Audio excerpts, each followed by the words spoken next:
जय कुर्मी, जय शिवाजी, जय सरदार। आइए तो हम बात करते हैं इस वीडियो में महाराज महादजी सिंधिया, एक कुर्मी जिसने अकेले पठानों, अफगानों और राजपूतों की कब्र खोद डाली,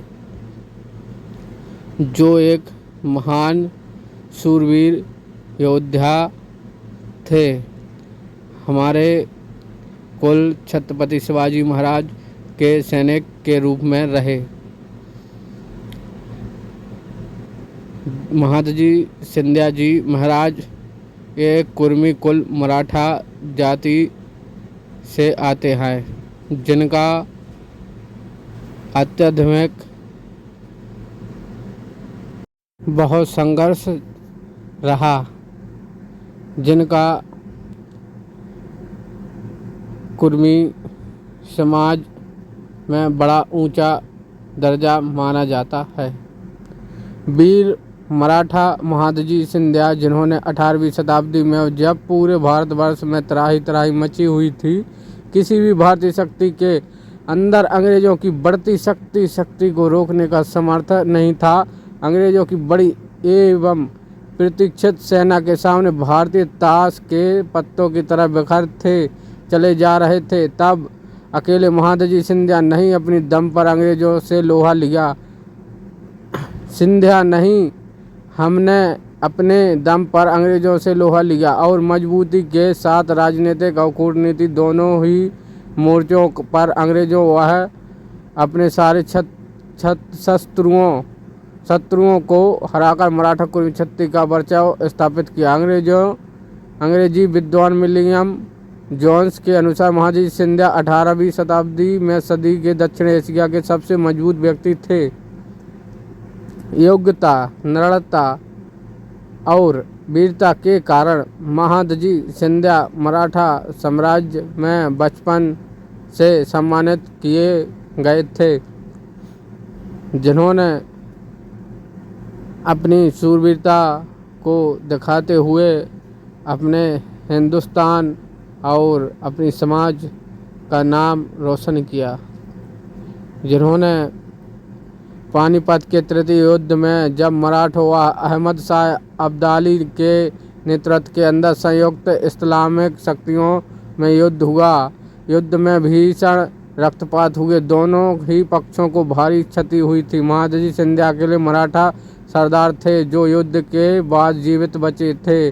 बाकी सारे मराठा सरदार युद्ध को वीर गति को प्राप्त हुए। इस स्थिति में देखते हुए सभी लोगों ने धारणा बना लिए।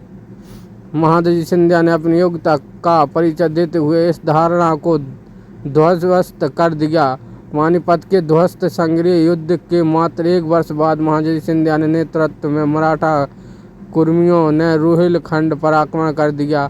रोहिलों को अवध के नवाबों का समर्थक प्राप्त था। इसके बाद भी मराठा रोहिलखंड पर कब्जा करने में सफल हुए। उन्होंने मुगलों को गृह युद्ध के हस्तक्षेप कर दिया। वह था मराठों के दया ही अपना जीवन यापन दया ही अपना जीवन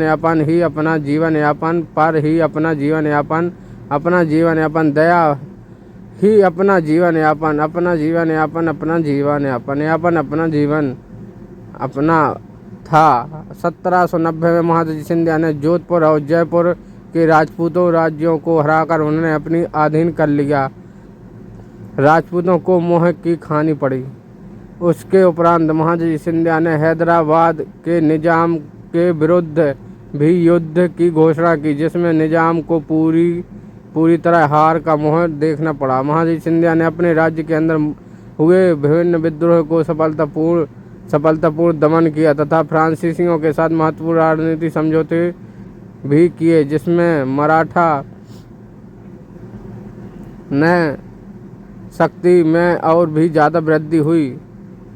महादजी सिंधिया के नेतृत्व में मराठा का अंग्रेजी शक्तियों के मध्य तालेगांव का प्रसिद्ध युद्ध होता है, जहां मराठा सैनिकों ने अंग्रेजों को बुरी तरह हराया। भारत भूमि पर सबसे बड़ी शक्ति बन चुके अंग्रेजों को महादजी सिंधिया ने अकेले दम पर मध्य भारत तक ढकेल दिया तथा सालबाई की संधि करने के बाद विवश कर दिया था तथा गोहद के राणा को हराने के बाद नर्मदा व सत्तल नदियों के बीच सारे भूभाग पर मराठों का आधिपत्य हो गया। 12 फरवरी 1794 में पुणे के पास बनावड़ी के में महादजी सिंधिया ने अपनी आखिरी सांस ली। महादजी सिंधिया ने स्मृति में बनावड़ी के सिंधे छत्री का निर्माण किया। सिंधे छतरी का निर्माण किया, जिन्हें आज सिंधे मराठा भी कहा जाता है। शरद छवि के वीर मराठा कुर्मी सरदार महादजी सिंधिया ने अपनी प्रतिभा को आधार बनाकर मराठा कुर्मियों को पानीपत के युद्ध में हुए क्षति से उभार तथा भारत भूमि पर मराठा शक्ति को स्थापित किया। अकेले अपने दम पर महादजी सिंधिया का काफ़ी संघर्ष जीवन रहा। हमारे कुर्मी समाज का नाम रोशन किया, पर मराठा शक्ति का स्थापित किया अकेले अपने दम पर। अफगानों, पठानों, रोहिलों, राजपूतों व अंग्रेज़ों से लोहा लिया और अपनी कुर्मी छत्ती समाज सिंधिया परिवार की वीरता को जागृत रखा और अपने आप को भारत हिंदुस्तान को समर्पित कर दिया। मराठा कुर्मी कष्टरिया महाराज ऑफ ग्वालियर महाराजा सिंधिया की जय हो।